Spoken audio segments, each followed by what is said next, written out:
So in this video, we will see what is meant by break and continue statement. Okay. So these break and continue statement is called by another name. It is called by loop control statements. Okay. Controlling the particular loops. Okay.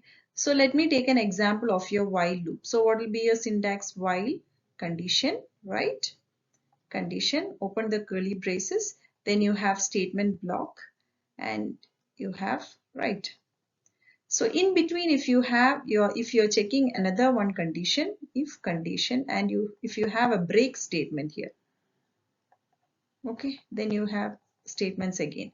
So if you encounter a break statement inside a loop, then what is the meaning of it is that it terminates or the control comes out of the loop. Okay, so it is break statement is used to terminate the execution of the loop. So whatever statement is there after the break statement will not be executed. That is the meaning of your break statement. But whereas for your continue statement, what will happen instead of break if you have a continue statement? Okay, it is same as that of your break in the sense that it also skips all the statements after the continue statement, but instead of coming out of the loop, now it goes for the next iteration. Okay, it checks for the next condition. That is the difference between your break and your continue statement. Let me put it in this way. Okay, so one day you are very hungry and you feel like eating noodles. Okay, there is no noodles packet in your house, so you decided to go to a nearest supermarket and you went inside the shop and you are checking for a packet of noodles, but you don't have a packet of noodles. So what you decided, you are checking for noodles packet. If it is not there, then you have decided to come out of the shop and to go to house. Okay, so that is just like break. Now continue means what? If you are not checking, same example I am taking, you have not got any noodles packet from the shop, then you did not decide to come out of the shop, but you when you saw in the next rack, you saw the pasta. So you thought that you will eat pasta now and you got a pasta packet. So that is just like a continue statement. Okay, so that is a small example. Okay, so now we are going to see your break and continue statement with syntax and your example. So first let us see your break statement. Okay, so break statement. So I have told that it works along with the loops, right? So let me take the first syntax of using while loop. So it is the same syntax what I have written. Let me write it again. So what will be your syntax like while? Okay, you have your condition, then open curly braces, you have your statements. Inside the loop, you will be checking another one condition. Okay, if condition, okay, if the condition is true, then you have your break statement, ends with a semicolon. So this is your syntax. Then you have continued with other statements, and end of the loop indicated by your curly brace end. Okay, so now what is the working principle here? Inside the loop, while condition is true, then you will go inside the loop. It checks the condition. If the condition which is given inside is true, then you have a break statement. If you encounter a break statement, what will happen? The control will come out of the loop. So what is happening here? Transfers control out of the loop. Okay, out of the loop, and it will not execute any statement which is given after the break.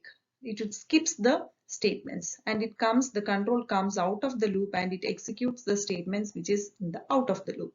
So it terminates the loop. That is called as your this is your syntax of your break statement using your while loop.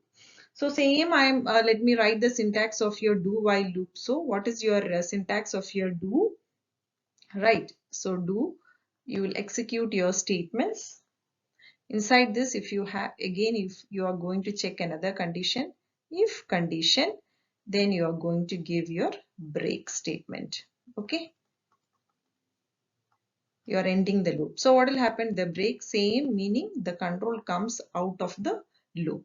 So this is your syntax of your do while. So here I have forgotten while condition, right? So what is the difference between a while and do while? Here you will have a semicolon. That is the only difference. Okay. So same syntax I am going to follow it for your for loop. Okay. So what will be your for?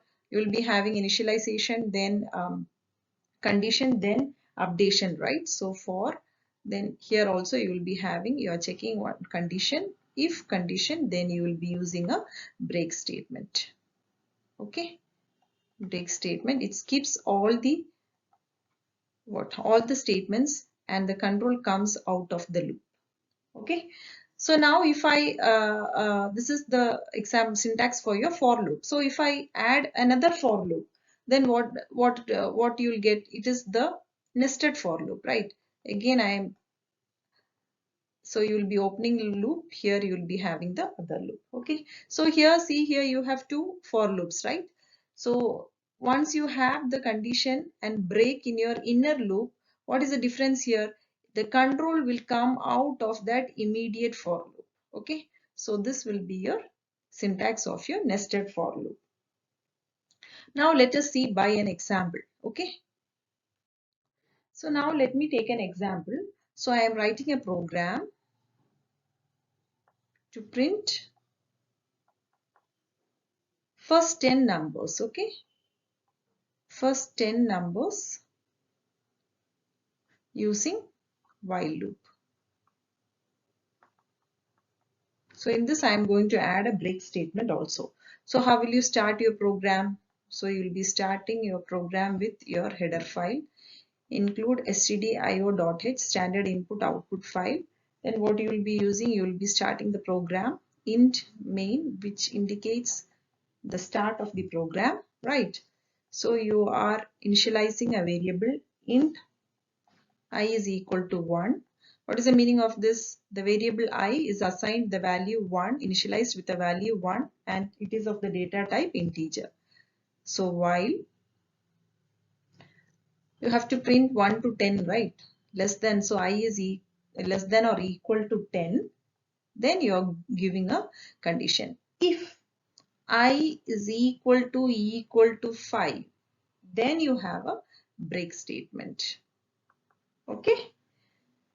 What is the next statement? Let me print f. Let me print the value of I. So I am giving a space here so that in the output window you will be getting the separation with a space. Print the value of I. Okay. Then you are going to increment the value of I. I is equal to I plus 1. Since you have started with your int main, you have returned 0. So what is the working of this program? Okay. So int main, you know the meaning of it, stdio.h, so that you can use your input and output functions printf and scanf directly. Int main, which indicates the start of the program. So as I have mentioned before, I is initialized to a value 1. Now currently I will be having the value as 1. It is of the data type of integer. Now while I is less than or equal to 10, whether 1 is less than or equal to 10, yes, the condition is true. It enters into the loop. Again it checks the condition. If I is equal to 5, whether I is equal to 5, no, right? There is no, the condition is not satisfied. So it will execute the next statement, printf I will be printed. So what will be the current value for I? I will be equal to 1. After that you are going to increment the value for 1. So 1 plus 1, what will be the value? 2. 2 will be now assigned to I. Now I will become 2 in the next case, right? Again it will enter into the loop. Okay, whether it will check the condition, whether 2 is less than or equal to 10. Yes, the condition is true. Again, it enters into the loop. Okay. So whether 2 is equal to 5, no. So it will again print the next number. So this will happen till your 4, right?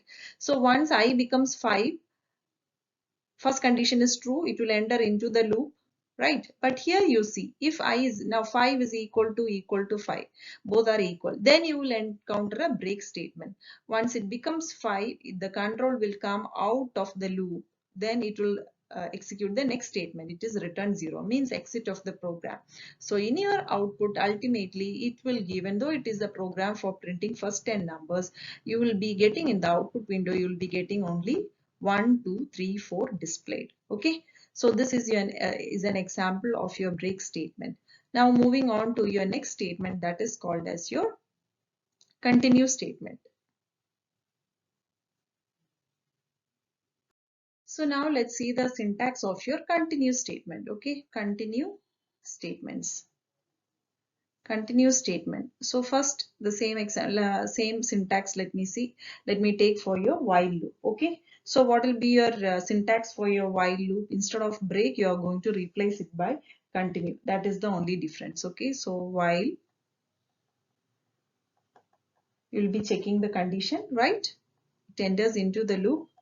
Again, it checks the condition. If condition, then you are going to use, instead of break, you are going to use continue statement. Continue semicolon. It's a keyword, right? So it's everything is small letter. Again, statement, close the loop. So this is your syntax for your while loop. So what will be your syntax for your do while loop? Do. So what is happening here? Once you encounter a continue statement, it skips all other statement after the continue statement. But instead of control going out of the loop, it will go back to the next iteration. So it transfers the control to the condition expression of the while loop. That's why it transfers the control to the condition expression of while loop. So same thing, you are going to do it for your do while loop. Do statements is executed, right? So here you will be having if condition, instead of break you are using a continue semicolon. Then you will be having the statements, close the statement, then you are going to check the condition, right? While condition, because it is an exit loop. Semicolon, don't forget it. Now what will happen? Once it sees the continue statement, the control will go for the next iteration. So here, where is the next iteration? It is in the while condition. So this is your syntax for your do while loop. Now what is happening for your for loop? So for, what, same thing, right? Initialization, checking the condition, updation, right? Then you open the loop. So again you will be having if condition bracket, right? Condition continue statements, close the bracket. So once it continue, right? Semicolon. So once it the compiler comes to the statement, it goes back to the control, goes to the next iteration. Okay. So in the case of nested for loop, what will happen? You are going to use, for example, I am going to use two for loop, right? So here again one for loop, right? Again. So if I take if condition continue,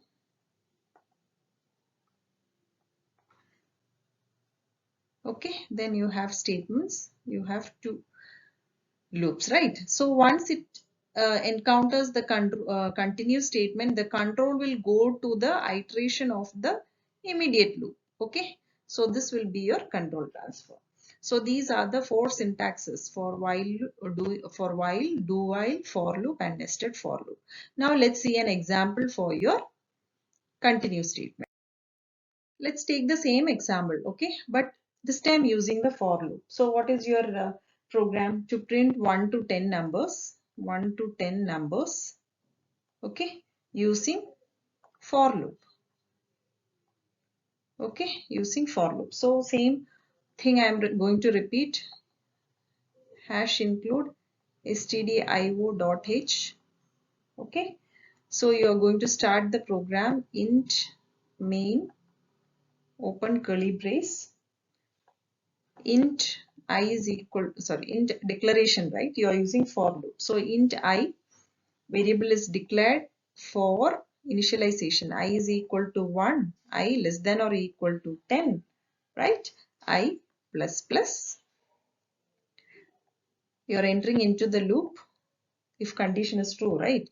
Now here you are going to check another one condition. If I is equal to 5, then instead of break, here you are going to give continue.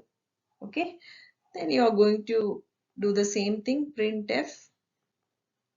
Let me give here /t. Now what is the use of the /t? One tab space will be there, right, in your output, %d, comma I.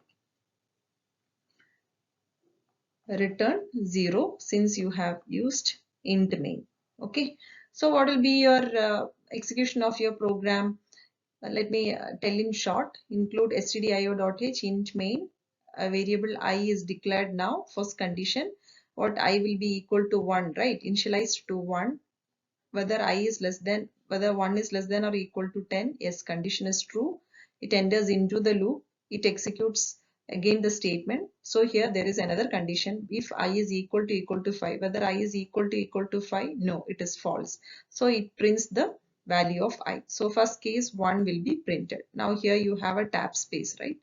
Okay, you'll get a space here. Then again it goes and increments the value of I. Now I becomes 2. Now 2, whether 2 is less than or equal to 10, condition is true. Whether 2 is equal to 5, no. So it again prints the value for your I. Now again it increments the value for I. Right, now I becomes 3. Again the condition is true.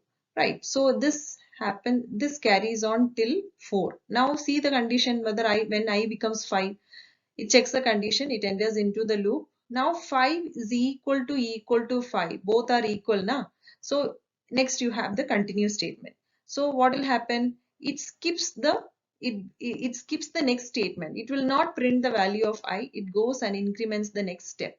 Now I will become 6. So what is ultimately happening here? The 5 will not be printed. Again it continues in the same fashion. So in the output window, you will be having only 1 to 10 numbers, but except your 5. Okay.